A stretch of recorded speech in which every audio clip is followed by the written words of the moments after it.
Richard H. Barter, remembered by history under the infamous nickname Rattlesnake Dick, did not begin life as an outlaw or a symbol of frontier violence.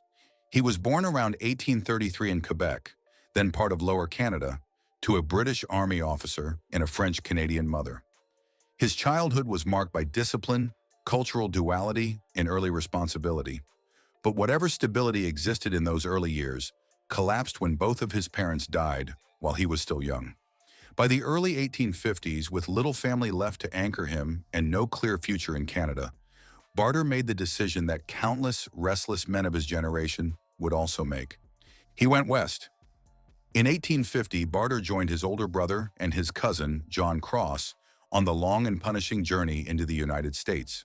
They traveled the Oregon Trail at a time when it was still an uncertain path carved more by hope than certainty.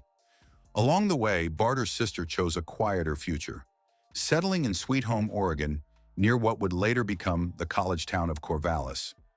Barter, however, pressed onward. Like so many others, he was drawn by the promise of California and the fading but still powerful echo of gold.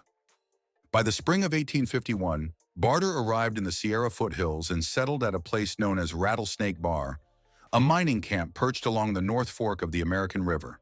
The settlement was crude but alive, filled with hundreds of rough cabins, saloons humming with rumor and drink, a small jail, and scattered stores selling hope by the pound.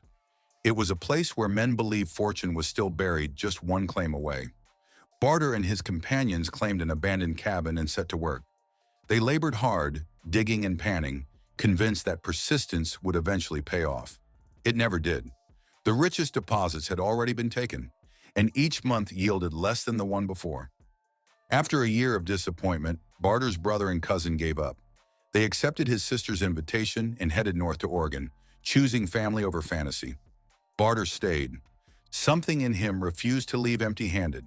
That stubbornness, admired by some and mocked by others, earned him the nickname that would follow him for the rest of his life.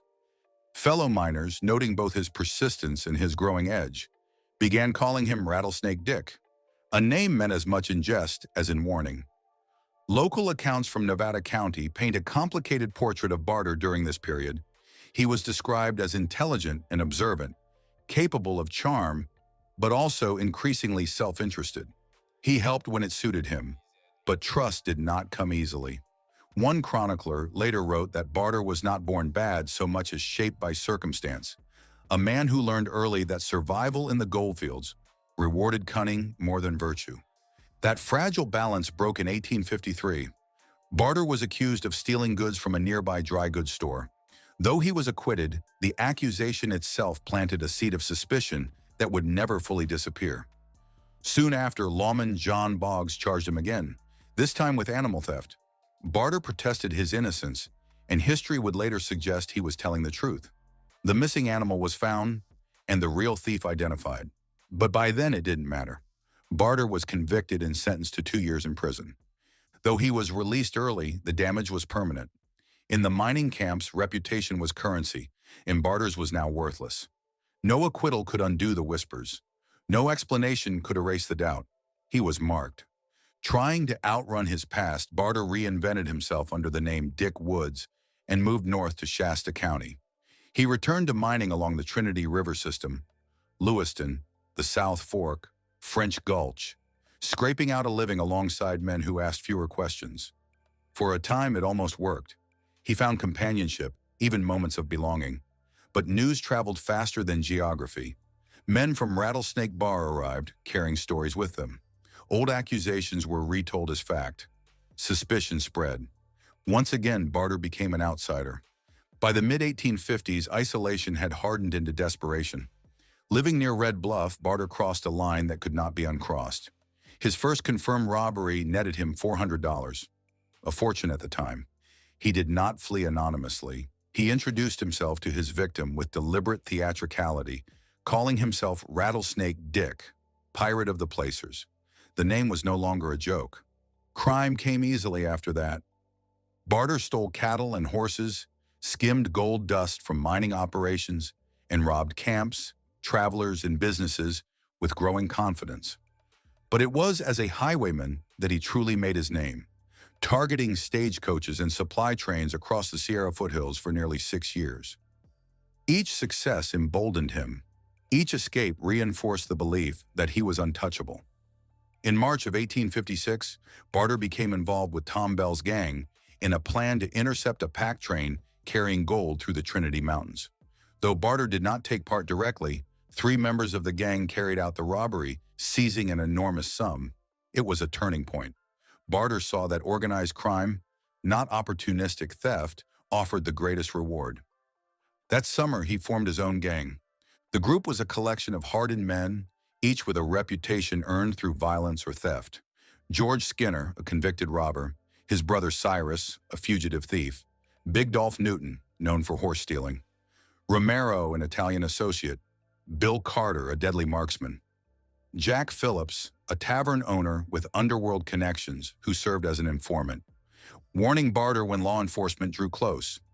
They started small, refining their methods, testing loyalty, learning how to move as one. Then they struck bigger targets, spreading fear from Nevada City to Folsom. Barter's leadership style was calculated. He was not reckless. He listened, planned, and retreated when necessary. Under his direction, the gang became efficient and dangerous. In the summer of 1856, Barter orchestrated his most infamous crime. A mule train carrying gold bullion through the Trinity Mountains became their target. Wells Fargo mules marked with the company's initials were essential to the plan. Barter and Cyrus were tasked with securing unmarked replacements while the rest of the gang prepared the ambush. The robbery succeeded beyond expectation. The guards were subdued, and $80,000 in gold was taken, a staggering fortune. Then everything went wrong. Barter and Cyrus failed to rendezvous with the group. Days passed. Tensions rose. When a Mexican accomplice attempted to flee, George Skinner shot him dead, fearing betrayal. The gang split the gold, bearing half and transporting the rest to Folsom. Seeking answers, they went to Jack Phillips' mountaineer house, unaware they were walking into a trap. A Wells Fargo detective and his posse ambushed them. George Skinner was killed instantly. Romero was badly wounded. The others surrendered. The consequences were swift. Prison sentences were handed down. Bill Carter secured a pardon, but died poor. Half the stolen gold remained buried and was never recovered. Barter and Cyrus were later arrested for mule theft and imprisoned in Auburn. They escaped. Cyrus was recaptured and sent to Angel Island. Barter vanished into San Francisco. There he was arrested repeatedly on a suspicion but never held long. By 1858, he had disappeared again, resurfacing with yet another gang, rivaling even Tom Bell's. His criminal career was far from over. Operating across 5 counties northeast of San Francisco, Barter continued his robberies, often working in pairs to avoid capture. He became known for slipping out of custody, outsmarting lawmen who underestimated him. One man did not. John Boggs pursued Barter relentlessly. During one encounter near Nevada City, Boggs attempted to arrest Barter and George Taylor aboard a stagecoach. When Boggs produced a warrant, the outlaws feigned compliance. As he fumbled with paperwork, they drew their weapons and escaped in a hail of gunfire.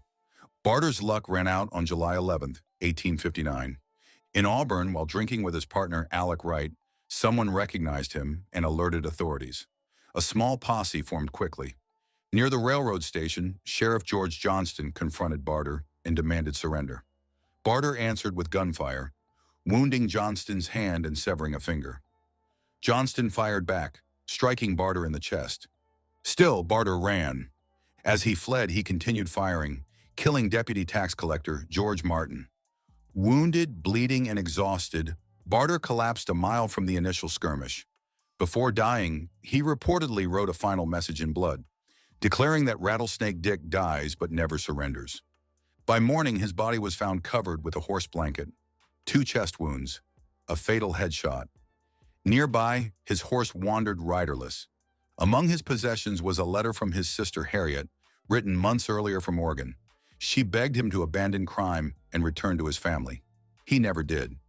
After his death, rumors persisted that Alec Wright had ended Barter's life to spare him suffering. Wright was later indicted for murder, though charges were dropped. The truth remains uncertain. Those who hunted Barter lived long lives. The lawmen retired, prospered, and were praised for ending his reign. The buried gold was never found. Rattlesnake Dick was laid to rest in Auburn Cemetery, remembered as both a terror and a curiosity. A man shaped by loss, hardened by rejection, and ultimately destroyed by the world he chose. His story remains not because he was the worst outlaw of the Old West, but because he was one of its clearest reflections.